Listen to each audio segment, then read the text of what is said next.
ತಿರುವಣ್ಣಾಮಲೈ ತುಂಬ ಜನ ಹೇಳೋದನ್ನ ನಾನು ಕೇಳಿದ್ದೆ. ಇವಾಗ ನನಗೂ ಕೂಡ ನಿಜ ಅನ್ನಿಸ್ತದೆ. ಅದೇನಂದರೆ, ನೀವು ಶಿವನ್ ನೋಡಬೇಕು ಅಂದ್ಕೊಂಡಿದ್ದ ತಕ್ಷಣ ಈ ಜಾಗಕ್ಕೆ ಹೋಗೋಕ್ಕಾಗಲ್ಲ. ಆದರೆ ಶಿವಪ್ಪ ಯಾವಾಗ ನಿಮ್ಮನ್ನು ನೋಡಬೇಕು ಅನ್ಕೋತಾನೋ ಆವಾಗ ಯಾವುದೇ ರೀತಿ ಪ್ಲ್ಯಾನ್ ಇಲ್ಲ ಅಂದರೂ ನಿಮ್ಮನ್ನು ಈ ಜಾಗಕ್ಕೆ ಕರ್ಸ್ಕೊತಾನೆ. ನಾನು ಯಾಕೆ ಈ ಮಾತು ಹೇಳ್ತಿದ್ದೀನಿ ಅಂದರೆ, ನಾನು ಹೋಗಬೇಕಂತ ಪ್ಲ್ಯಾನ್ ಮಾಡಿದ ಡೇಟ್ಸ್ ತುಂಬ ಮುಂದೆ ಇತ್ತು. ಹೋಗೋ ಹಿಂದಿನ ದಿನದವರೆಗೂ ನಾನು ಇವತ್ತು ಹೋಗ್ತಿದ್ದೀನಿ ಅಂತ ನನಗೇ ಗೊತ್ತಿರಲಿಲ್ಲ. ಆದರೆ ಹೋಗ್ಬೇಕನ್ನೋ ಆಸೆ ತುಂಬ ದಿನದಿಂದ ಇತ್ತು.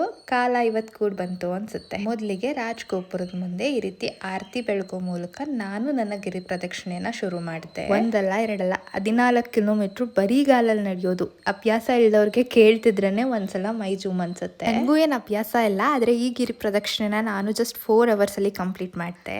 ಸ್ಟಾರ್ಟಿಂಗ್ ಅಲ್ಲಿ ಏನು ಕಷ್ಟ ಅನ್ಸಲ್ಲ, ಬಟ್ ಲಾಸ್ಟ್ 1 hour ಇದೆಯಲ್ಲ, ಅಪ್ಪ ಎಷ್ಟು ಕಷ್ಟ ಅನ್ಸುತ್ತೆ ಅಂದ್ರೆ, ಎಷ್ಟೇ ಕಷ್ಟ ಆದ್ರೂ ನಿಮ್ಗೆ ಎಲ್ಲೂ ಇದನ್ನ ಗಿವ್ ಅಪ್ ಮಾಡ್ಬೇಕಂತ ಅನ್ಸಲ್ಲ. ನಿಜ ಹೇಳ್ಬೇಕಂತ ಅಂದ್ರೆ ಇದು ಫಿಸಿಕಲ್ ಜರ್ನಿ ಅಲ್ವಲ್ಲ, ಇದು ಒಂದು ಸ್ಪಿರಿಚುವಲ್ ಜರ್ನಿ. ಜೀವನದಲ್ಲಿ ಒಂದ್ಸಲ ಆದ್ರೂ ಇದನ್ನ ಎಲ್ಲರೂ ಎಕ್ಸ್ಪೀರಿಯನ್ಸ್ ಮಾಡ್ಲೇಬೇಕು.